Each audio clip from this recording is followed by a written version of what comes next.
You're listening to The Startup with Monique LeRae, only on LA Talk Radio.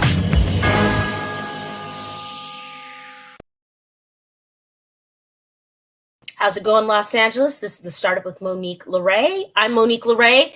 Thank you for tuning in to another Sunday on The Startup here at LA Talk Radio. I want to give a shout out to Sam at the station for getting us on all these platforms. We're now streaming live on Twitter, Facebook as usual, LinkedIn, and YouTube. So please share this link, tell a friend. Thank you so much, Sam, for growing the brand. And guys, I'm coming up on 4 years with LA Talk Radio. This September, we're going to have an amazing show. I'm really excited to roll that out for you. Thank you for the continued support and viewership as we grow. Today, I have a power-packed show of amazing women that are just dominating their industry. And I'm really excited to start the show with a powerhouse, Nan McKay. Thank you, Monique. It's great to be here again today. I appreciate. You're welcome. Thank you. So for the viewers and listeners that maybe missed your first appearance here, why don't you go ahead and reintroduce yourself and tell us about your brand? All right. Well, I'm president of a large company. We've got about 10 offices around the country that I started in 1980. And I'm still doing that. But in addition, I've started another company called Nan McKay Connects. And with that company, I am really focusing today on what's happening in the employment arena for businesses.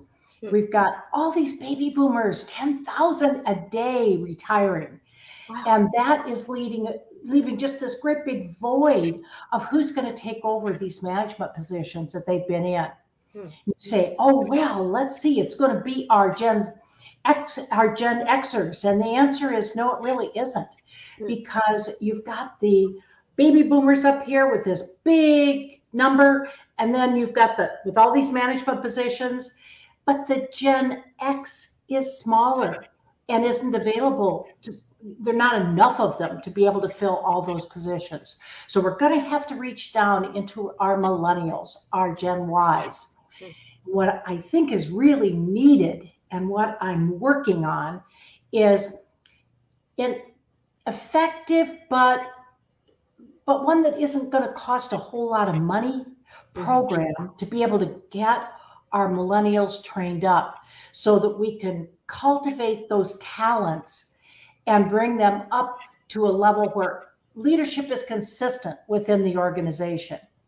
And that's my passion today. I love it. And if you're Nan McKay, you are a Jill of all things amazing. I want to be you when I grow up, Nan. I think that you are such an inspiration.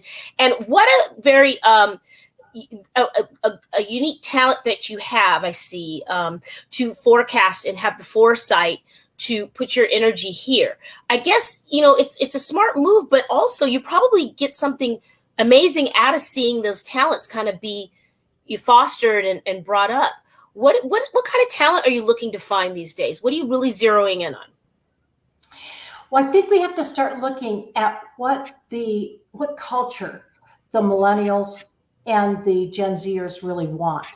And what culture they want is quite different from what's happening today or what we've been living with as the baby boomers have been in charge. And of course, I'm even older than the baby boomers. So I don't believe it. I don't believe you've got this energy that's timeless. So at 80, I'm still going. Wow. But the point is that the culture that they want really focuses on 4 things. And the first thing is leadership opportunities and growth. They don't want to be stuck in a position and they don't want to stay in one place until they finally get their gold watch. If they're not getting the culture that they're looking for, they're going to do something else, and that means leave. And what we're finding is that the turnover rate today is like 58, almost 60%. Wow. And that means that you're going to get somebody in, finally hire them, find the right person you think. And then if they come inside and look at the culture and think, I really don't think this is a place I want to work. Well, finding a third of them are leaving within 3 months, a third. So this training that you've done to get them up to speed, but to just kind of get their regular work done is going nowhere. Yeah. So they don't see a path. They don't see your commitment. They don't see the culture to commit to the individual. The second thing that they are really looking for is what we call work-life balance. Mm-hmm. And that's really different than what baby boomers have been thinking, because baby boomers have been give it your all, get your gold watch if you can, but really be somebody that you can count on. If somebody has to stay late, they're there. Where work-life balance is more important to the millennials and the Zers to say, that's okay, I'm willing to give something, but I need you to be flexible with me sometimes. Yeah. And that's where the flexibility thing comes in. Mm-hmm. The third thing I think that they're looking for is what I call purposeful work. Mm-hmm.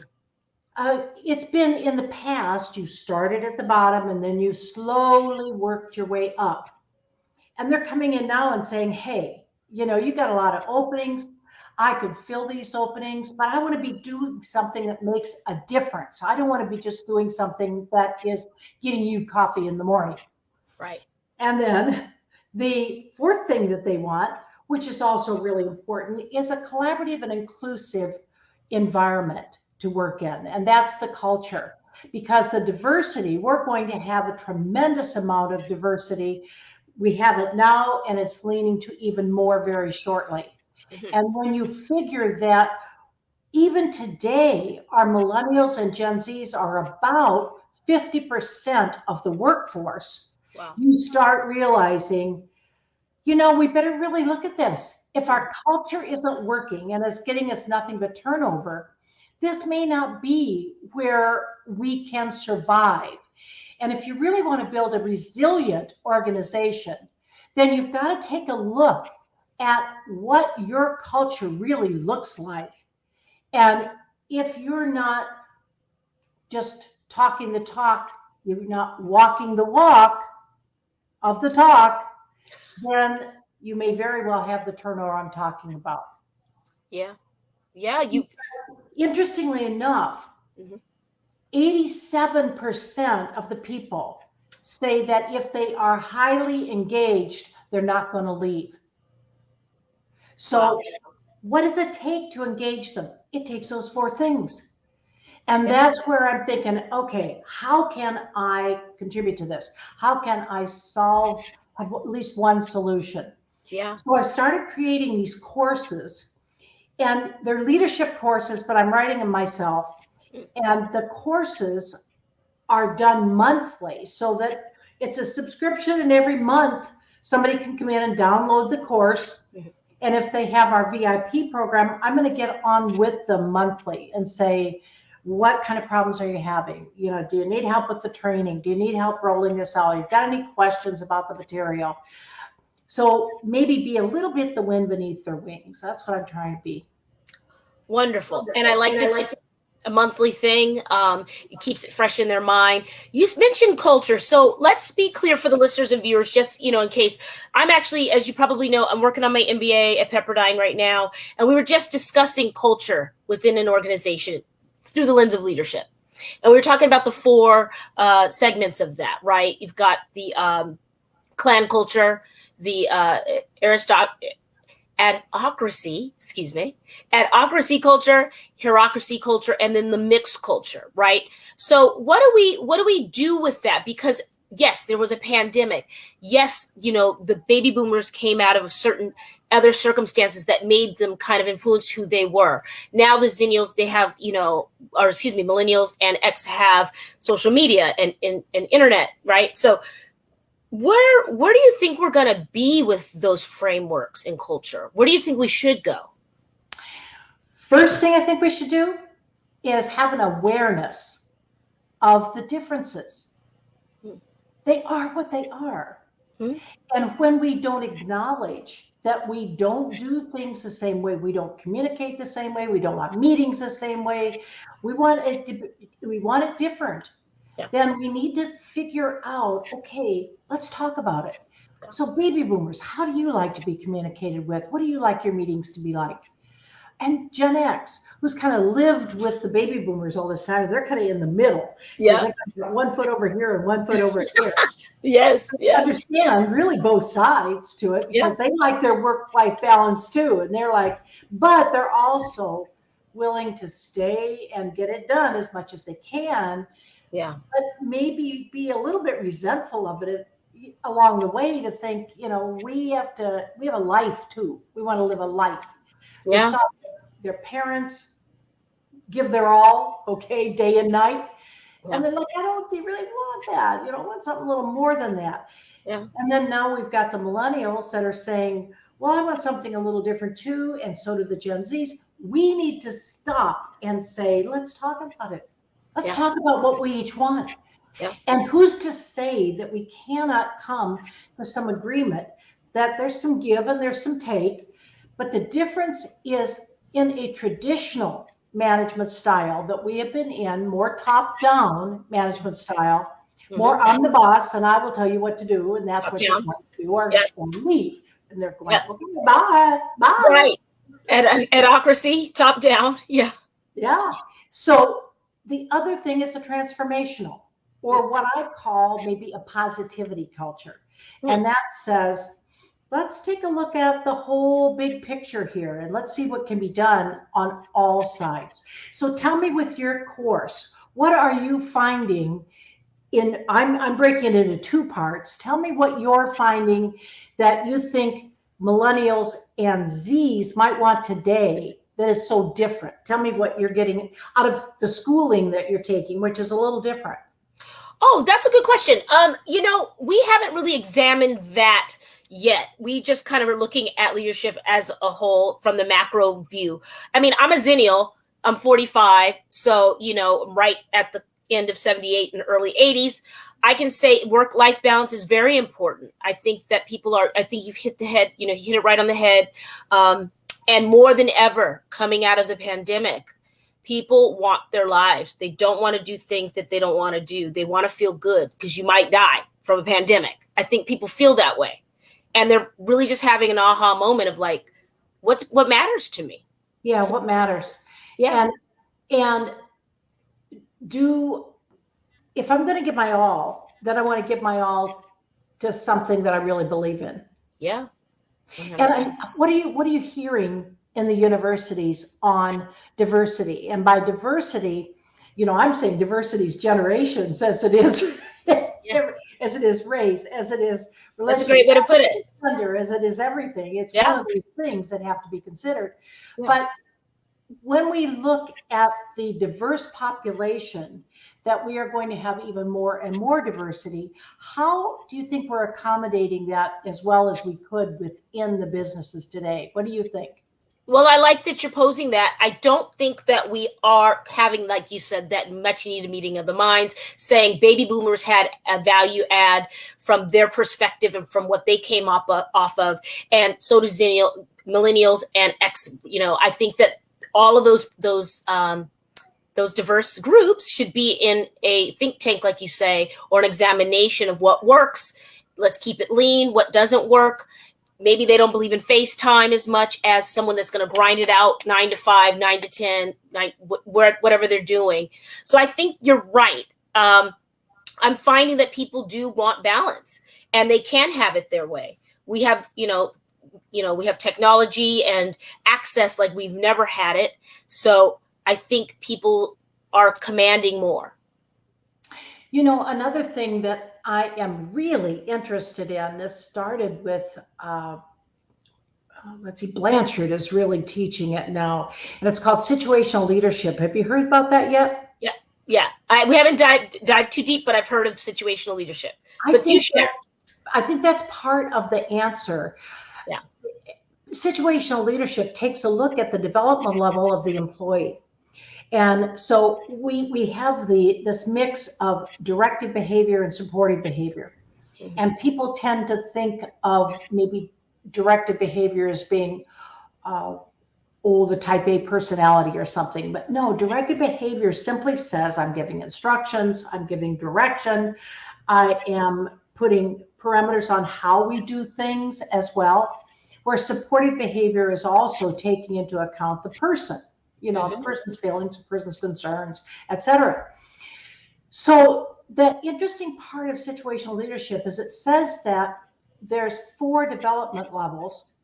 And with those development levels, you have 4 supervisory styles. And so if you have a somebody who's brand new coming into work for the first time, which could very well be any of the 4 generations, but is more likely to be a Y or a Z, then you use very directive behavior in the sense that you give them instructions. They don't need support because they're so excited. They've got a job. They're excited about doing the job when they first get there. Yeah. And so you lead them through what to do and get them up and running as fast as you can, because they want that too. But they also want to know how to do it, be clear about the direction you're giving me, and explain it in terms that I can see it done sometimes. Then you can go up with development level 2. And that's where the person is kind of like, oh my gosh, the honeymoon's over. In a sense that this is the job. I didn't really know this was the job. I kind of thought it was over here, but now I'm going to be doing this. In our housing world, people might think, well, I got to with a housing authority, so now I'm going to go feed the homeless. That's going to be great in the sidewalks at night. And in reality, they're sitting at a computer doing data entry. Right. Right. Data. So it's that honeymoon stage where they take a dip in their enthusiasm and they need more coaching. And that's where the supportive comes in. So I could go through all the 4 styles, but the point is we have to think about people as individuals, where they are, what their background is, what their style is, what they're looking for. And the bottom line key is culture, and be sure that you are providing learning opportunities for people to grow. Beautiful. Yes, people want to feel like you're invested in what they're bringing and invested in them and that they're important. So one way you can express that and grow your organization in a healthy way is reinvesting in education of your employees. I agree. I think, we're running out of this segment, but I want to mention, I know I love you, Nan, to your point about, it's almost a hybrid, right? Like you could do a little ad car, maybe some Cotter, the change management styles. Mm-hmm. I think that those would speak to certain parts of the culture, and I think maybe adding a hybrid of different models, maybe ad car might speak to the younger or maybe the older, but I think that we have to be open-minded and not just do one thing across the board. So true. Great. Well, in another segment, what else we could talk about? Okay. Is AI. Is what? AI. Oh, yes. We're going to have you back. Deep into AI. I love that for you, Nan. Totally believe in AI. And I love so many things. You have to be careful. Sure, there's concerns and there may be some parameters needed. But what you can do on a business level, on a personal level, is absolutely amazing. So let's talk about that sometime. I would love it. I would love it. You know what? I'm going to email you after the show. I'd love to have you on my 4-year anniversary show in September if you're available. That would be nice. Where can people find you, follow you, support what you're doing, and maybe sign up for the accelerator if they are chosen? Well, the Nan McKay Connects is very easy. So there it is on the screen, nanmckaymconnects.com, okay, /LAP, Leader Accelerator Program, just LAP. LAP. The one and only. We're going to lap everybody. We're running down that track and we're going to lap them all. I need a shot of Nan every once in a while. You guys, the wonderful, the one and only Nan McKay. Thank you, Nan. Have a beautiful rest of your weekend. Thanks. All right, you guys. That was Nan McKay from Nan McKay Connects. Awesome. Really amazing with leadership and change systems and just everything that you need if you are hiring, if you are staffing up and want to create some change within your organization. So look up Nan McKay, NANMCKAY. And so, yes. All right. I want to give a shout out to our sponsors. Thank you so much to La Casa del Camino. Thank you to Next Level Global Solutions. Hello, Shane.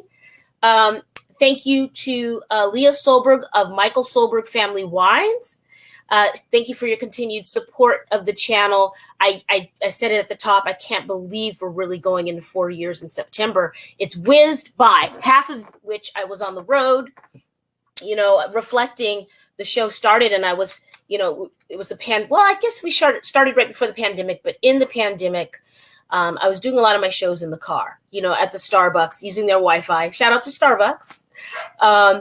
So you guys have seen this thing grow a little bit. We're going to get even better. I'm going to have an amazing podcast studio soon. So, I want to grow it and make it better.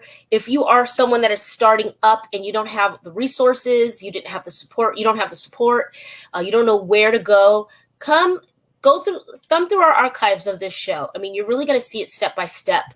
And there is support through the videos and who we have here. So just, grab your coffee or your wine and thumb through thumb through the archives, the library. And I'm excited. I got tongue twisted there. Guys, we're still casting for one of the 4 major networks.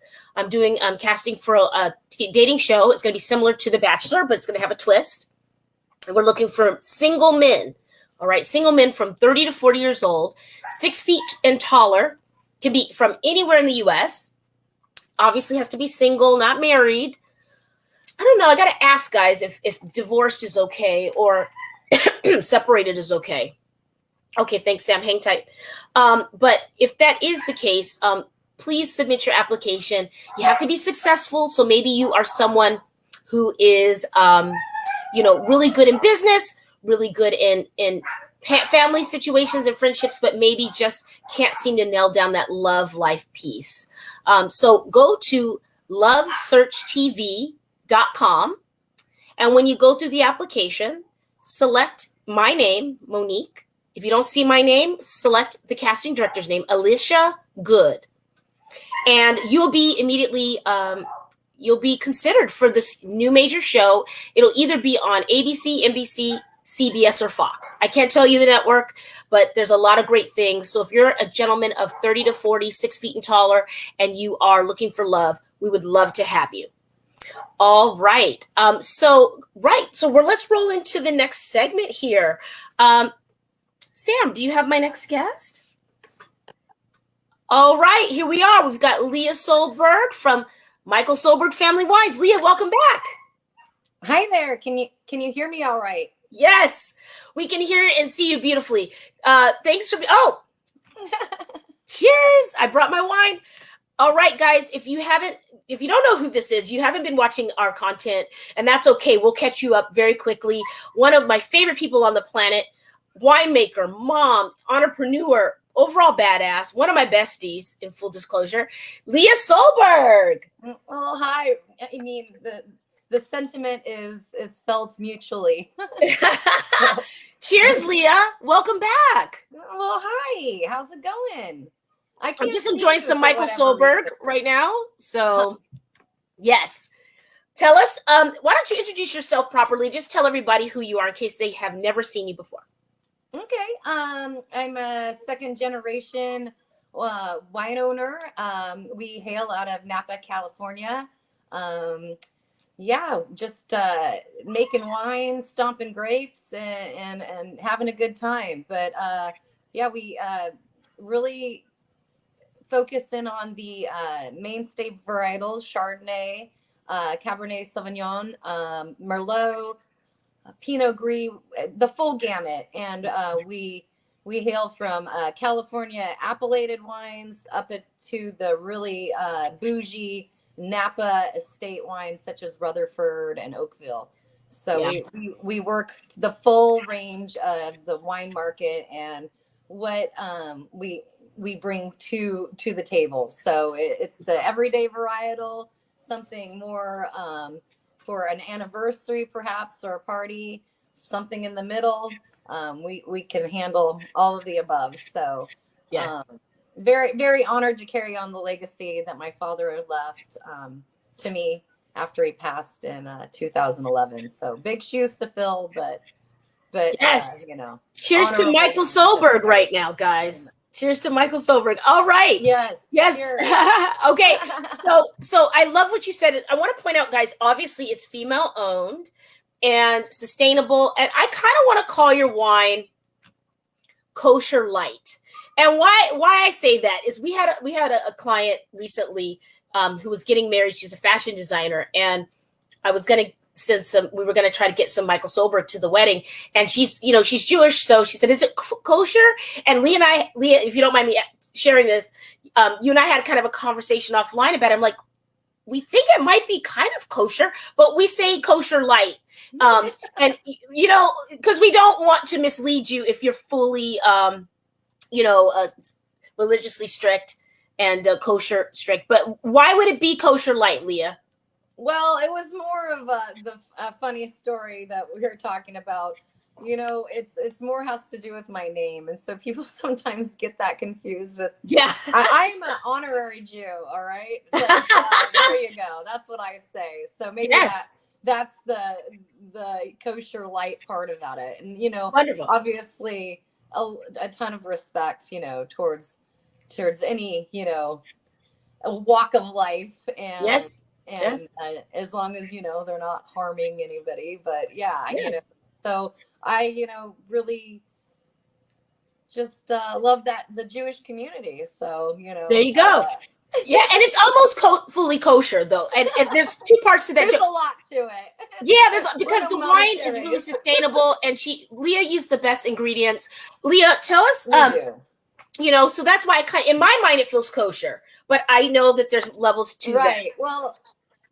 Well, we use nothing but state-of-the-art facility and wine production. We like to have fun sometimes and do the occasional old school wine stomp for novelty reasons. But our facility is really state-of-the-art and produces some wonderfully tasting wines. But not only that, they're produced on a very kosher almost level of what we're doing. So that makes it the wine's incredible and something that you can feel good about drinking and putting in your body because they come from a great place. So look at that smile, that skin, that energy, you guys. Like, this is what it looks like to drink Michael Solberg family wines. I'm enjoying the Merlot, and I thank you for making my Sunday on the show even better. Leah, I want you to come back closer to harvest, 1 month or so until harvest. So I want you to come back and give us some more, spill some more wine with us. Why don't you plug where people can order the wine and check out what you have to offer? Okay, so this is our label. I don't know if you can see it there, Michael Solberg Wines. We just kind of updated the look a little bit. So look for that. Yes. You can contact us on any platform. Look at my name, Solberg. Pretty easy to find us. So Michael Solberg Wines. Our handles are basically Michael Solberg Wines across the board on all social media. If it's not Michael Solberg, it's MSFW, so Michael Solberg Family Wines. And we're always here to answer questions. We will get orders out to you. We can fulfill them in-house. It's a super easy process. We do have capabilities of ordering online, although we are updating that system currently to our new vintages. So if you have any trouble at all, please don't hesitate to reach out and contact us, and we'll get it taken care of right away. And when I come on next, we're going to talk about wine cocktails, because I think that's the new jam for some of these younger drinkers coming up through the ranks. So I'm excited. I was wondering what that was in your cup, Leah. That wasn't the usual vino. It's made with our Chardonnay, some lemon, some orange juice, and some tropical juice kind of blended in there. A squeeze of lemon and some ice. And man, is it nice on a Sunday afternoon and just to keep things fresh. I mean, listen, it's a hot day here in Laguna.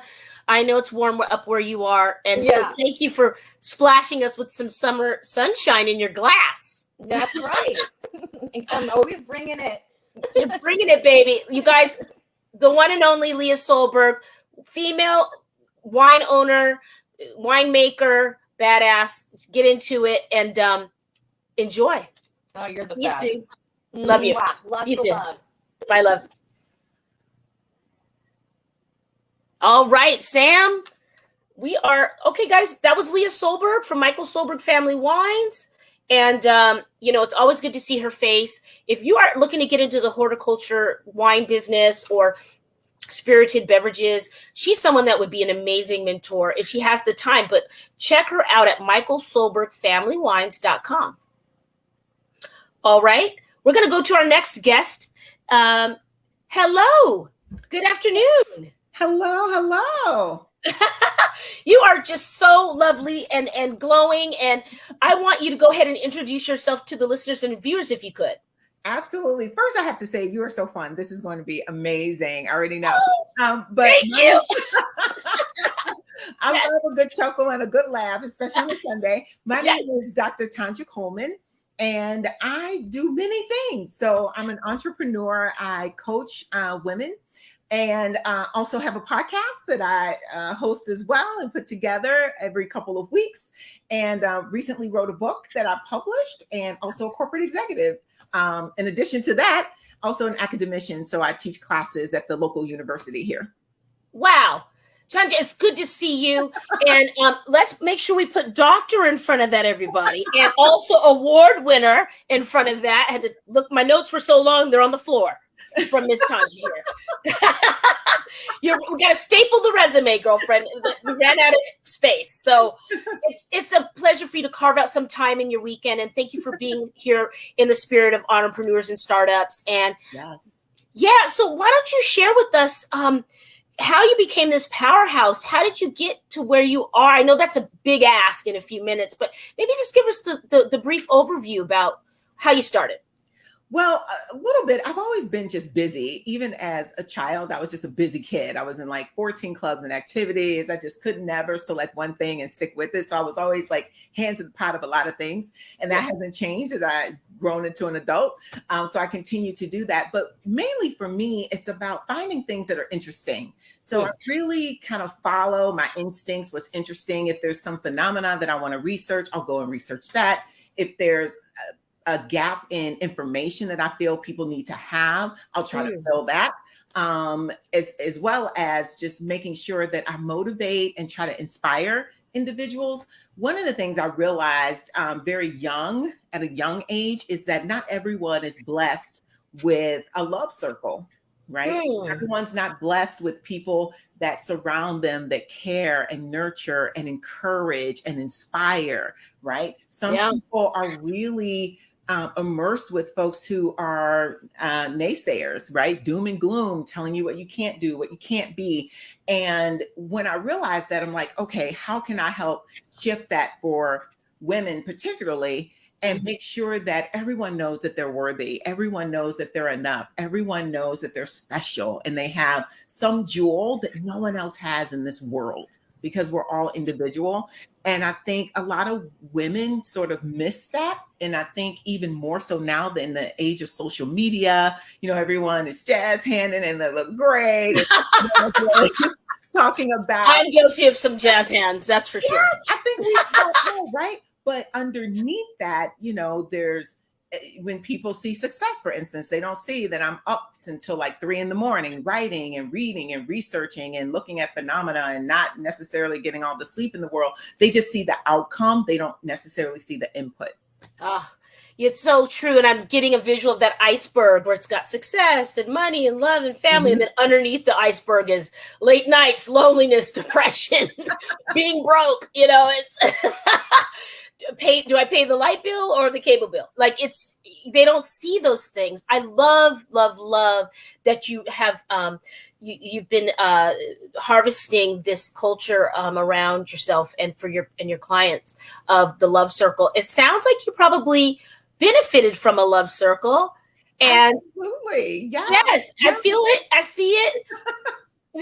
How can someone create their own love circle if they're an entrepreneur? Maybe they didn't get so many hugs in life, or, it's been a little rough. What do you suggest for them? What I see happen so many times is people just have this fear of disassociation, the fear of letting go, the fear of saying goodbye to negative people and spirits and circumstances that aren't serving them well. They try to hold on to them, they try to curate them, they try to shift them, they try to change the person. It's just not possible. Sometimes you have to gracefully walk away for your own good, for your own sanity, and for your own betterment. And that's okay.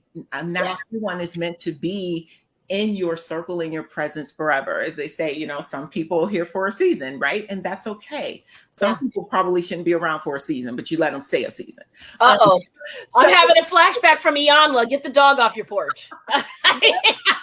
So you can tell who's in your love circle by when you have successes, who's there cheering you on, who's encouraging you. When you're down, who's saying you can do this. And I'll give a great example. When I was in my PhD program and I was writing my dissertation, there were plenty of days where I said, you know, I went through the classes, I have the learning, I'm good. And either my mom or my friends would say, oh no, you're not good. We're not doing this. We're not playing the game. You're actually finishing this thing. You're finishing this thing because we know you can do it. And we know the moment that you're in is temporary and that you will regret it if you don't. So we're going to push you a little bit and we're going to challenge you.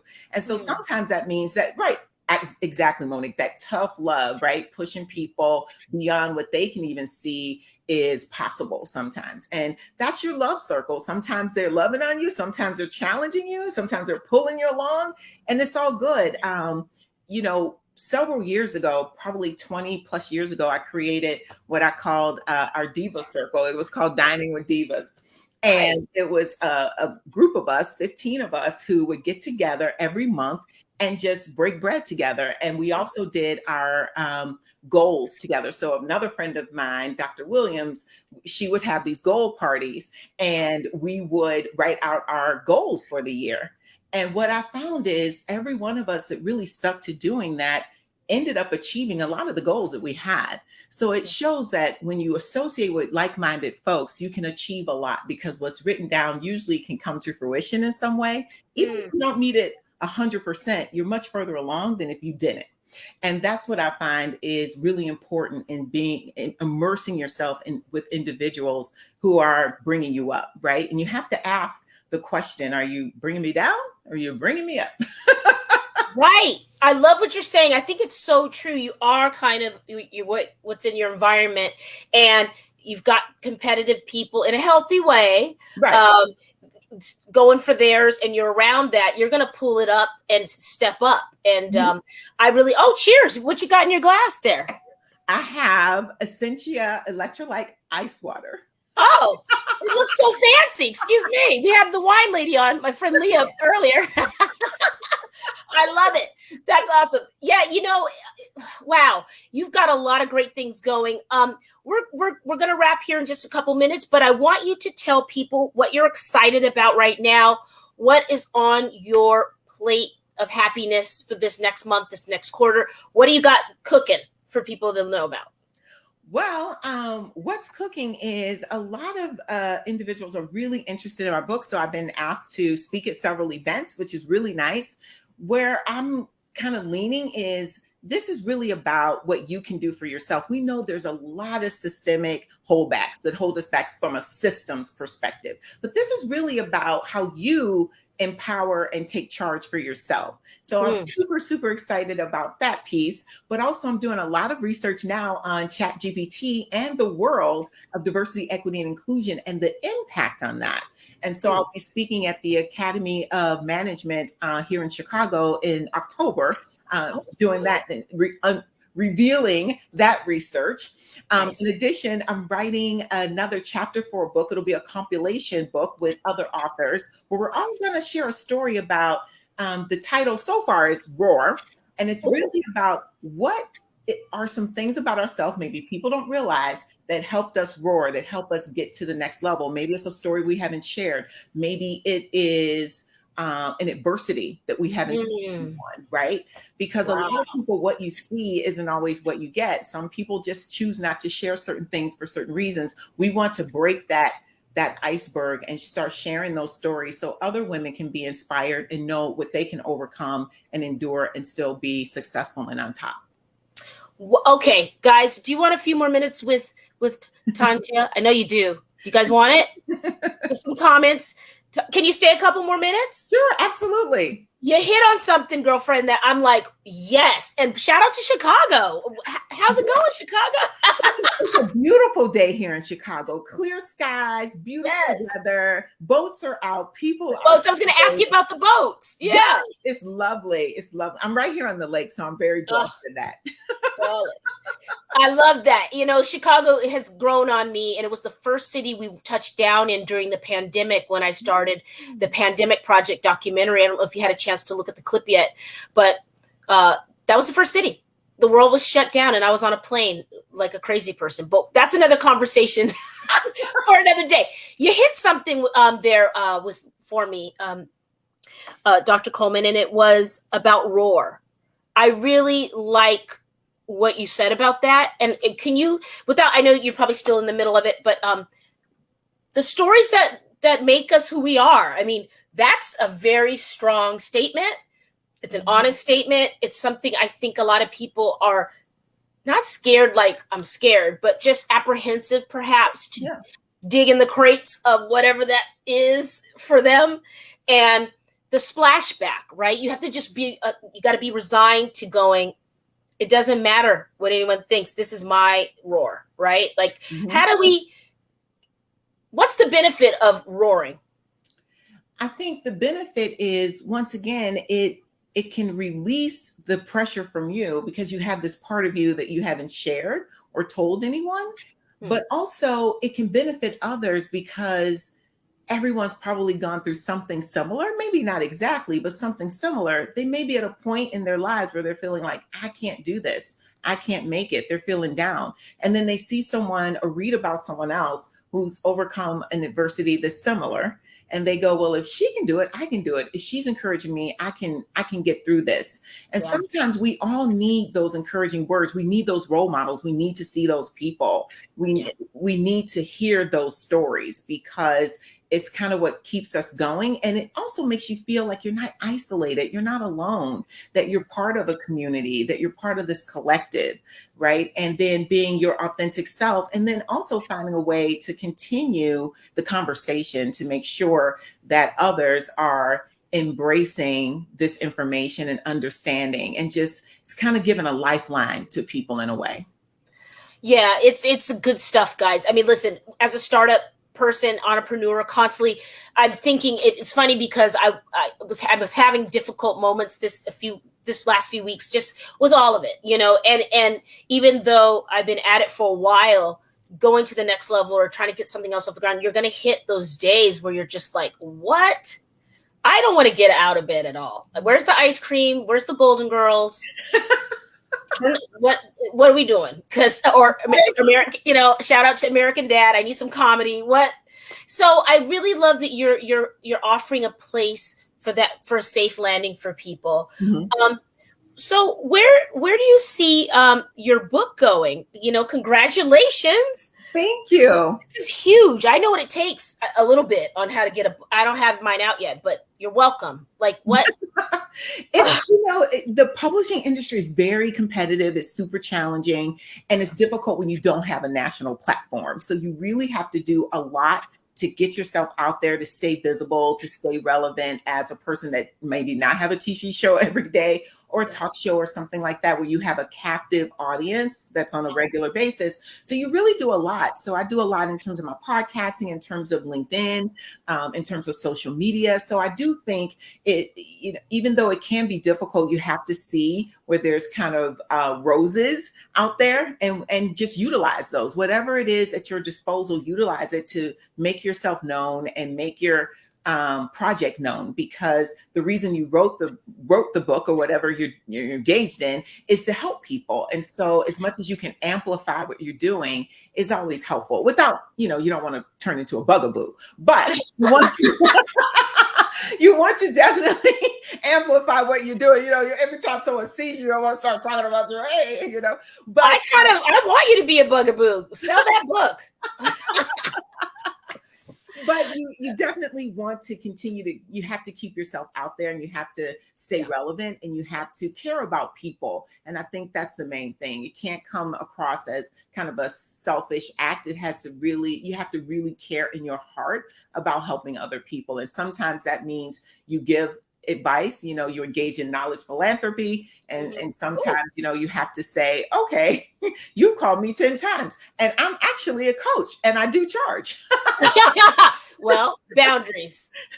Boundaries. I like that. A psychological philanthropist. What'd you say? Of psychological knowledge philanthropy. So, we give time and we give money, but a lot of times we're giving knowledge to people, right? Yeah. We're giving that.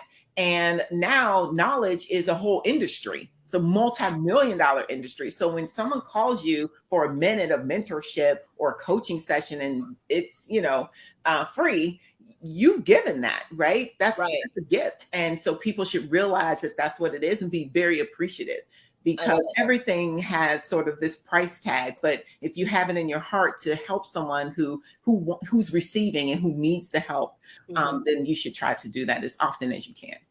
Yeah, it just keeps your karma going real smooth. And if you can find to plug in, especially if there's a shout out to the entrepreneurs out there. If somebody's in a startup sticky situation and you're stuck, that little moment of mentor, like you said, I really like that. You need to trademark that.